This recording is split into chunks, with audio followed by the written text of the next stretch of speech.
6. 한 마음으로 기도하여 마띠아를 사도로 선출하다. 오늘 하나님 말씀은 사도행전 1장 12절부터 26절까지의 말씀으로 은혜를 나누고 싶습니다. 누가복음과 사도행전 연이어서 말씀을 나누고 있는 가운데 중요한 것은 역사적 사실을 기록하고 있다는 것입니다. 이 내용을 연속적으로 강조하고 있습니다. 기독교가 역사적 사건에 기반되어져 있는 사실임을 우리가 상식적으로 알고 있으면서도 다른 한편으로는 종교적으로 과장되거나 꾸며졌을 것이라는 의구심을 갖는 요소들이 신앙을 약화시키고 있기 때문입니다.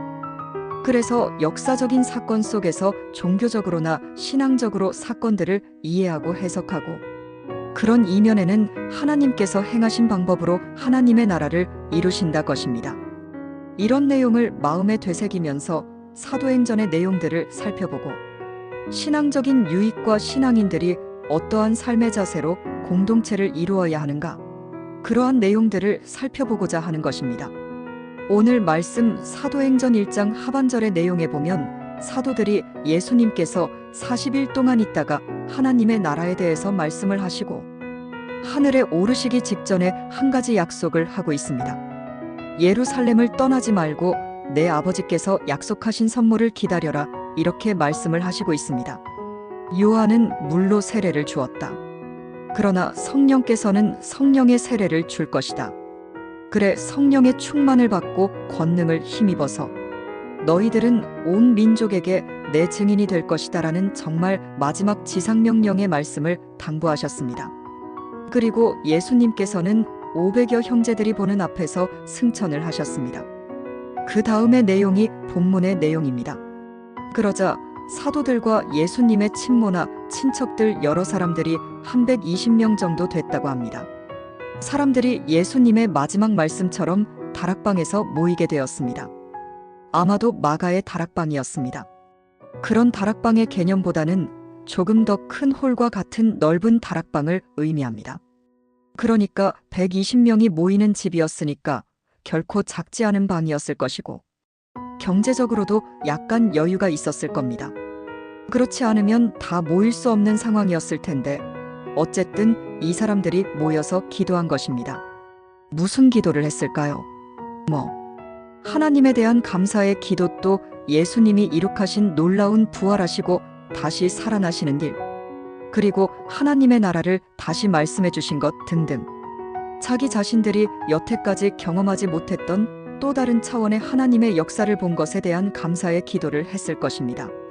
그리고 예수님이 곧 오신다고 했으니까 정말 예수님께서 금방이라도 오실 것처럼 그런 기대감을 가졌던 것은 확실합니다. 적어도 사도들이 살아있을 때에 예수님께서 재림하실 것이다라는 사실을 굳게 확신했을 것입니다. 제자들의 눈으로 직접 목격한 예수님을 통해 부활하시고 하늘에 오르신 분임을 체험했으니 말입니다. 가롯 유다는 그릇된 민족적 영웅주의자 열심당원이었습니다. 제가 이 사도행전 1장에 있는 당시의 상황으로 돌아간다 하더라도 아마 그런 생각을 가졌을 것입니다. 어쨌든 너무나 영적으로 신비스럽고 감격적인 모습이었기 때문에 이 사도들은 예수님의 말씀대로 기도했습니다. 기도하고 떡을 떼며 기도하고 말씀을 나누다가 한 가지 결심할 일이 생각났습니다. 며칠 후 베드로가 자리에서 일어나면서 한 말이 하나님께서 성경의 말씀을 이루셨음을 우리는 압니다. 예수님께서 증거하니 것이기도 하고 그렇지만 또 다른 측면에서 예수님께서 세우신 12사도인 12제자가 있는데 여러분들 다 알다시피 가롯 유다가 그만 예수님을 은 30에 팔아서 그만 수치심을 느끼고 밭에 떨어져서 배가 터져서 죽은 사건을 알지 않습니까? 이 가롯 유다가 의롭지 못한 행동을 해서 예수님께서 부여해 주신 12사도, 그것이 좀 부끄럽게 됐습니다. 이 시간에 기도해서 유다의 빈자리를 채웁시다라고 제안을 한 것입니다. 마치 이스라엘의 12지파처럼 12사도에 어떤 상징적인 숫자의 의미를 부여하려고 했던 것 같고 다시 제자의 사역을 시작하고 완성하고자 하는 마음이었을 것입니다. 성경에는 잘 나와 있지 않지만 유다의 역사책들을 이렇게 뒤져보서 연구한 학자들의 문헌들을 살펴보면 아마도 가롯 유다는 민족주의 운동을 했던 열심당원 중에 한 부류였을 것이라는 책을 군대에서 읽은 기억이 납니다. 그래서 가룟 유다는 예수님을 통해서 이스라엘의 민족적인 부흥을 꿈꾸고 독립을 꿈꾸고 로마로부터 자립하는 그런 위대한 꿈인 다윗 왕국을 이루고자 했던 그러한 원대한 계획을 마음속에 가지냈을 것입니다. 예수님의 좌우편에 앉고자 다툰 것이 그 예일 것입니다.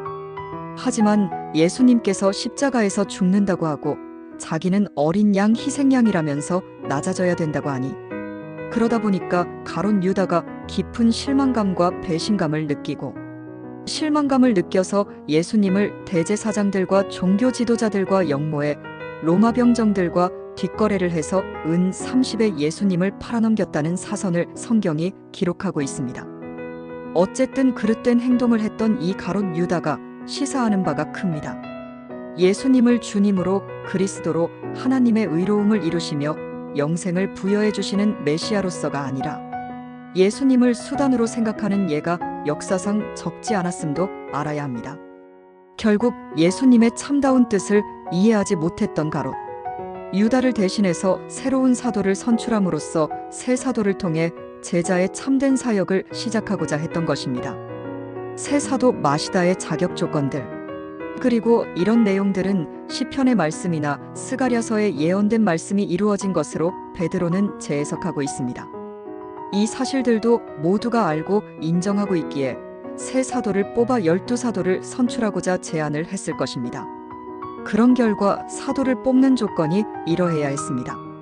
가장 중요한 것은 세례 요한 때부터 예수님께서 고난받으시고 부활하신 것을 직접 함께 목격했던 사람이어야 했습니다. 둘째는 12제자와 거의 동행하다시피 했던 인물 중에서 한 사람을 뽑자. 그렇게 돼서 두 사람을 천거를 했습니다. 유수도라는 사람과 마띠아라는 사람을 추천을 해서 기도를 했습니다. 그리고 기도하는 가운데 누구를 뽑아야 될지를 모르니까 제비 뽑기를 해서 마띠아가 선출되어서 예수님의 12제자의 수에 가입을 하게 된 것입니다.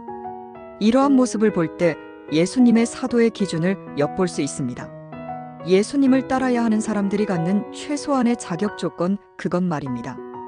예수님에 대해서 잘 아는 사람이어야 하고 그들과 같이 동거동락했던 사람들로서 유대감이 같은 사람들, 그러한 것들이 사도의 조건 중에 가장 중요한 것으로 보았습니다.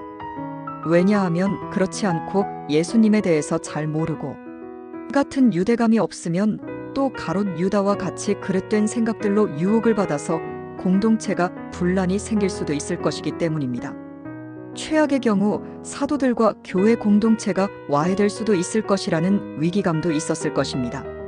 그래, 이런 공감대를 공유하는 조건을 갖춘 자가 마띠아가 합당했고 기도의 결과로 새 사도를 선택하고 결정하는데 전적인 성령님의 인도하심을 따르고자 했던 것입니다. 정말로 하나님의 뜻이 무엇인가? 그를 하나님의 뜻대로 이루어지기를 간절히 원하는 의미에서 모두 다 같이 기도를 했다는 것입니다. 주님에 따르려는 신학교를 지원하는 조건들도 이와 동일할 것입니다. 기도해야 하고 성령님의 인도하심과 충만하심을 받아야 하며 주님을 영적으로 만나고 깊은 신앙의 단계에 들어가야 하며 교회 공동체로부터 인정받을 만한 칭찬도 있어야 할 줄 압니다. 그리고 교회는 그를 위해 기도하고 후원하며 교회를 섬기는 참된 제자의 조건들을 갖추어야 합니다. 그렇지 않고서는 신학교육을 받지 않는 것이 나을지 모를 일이기 때문입니다.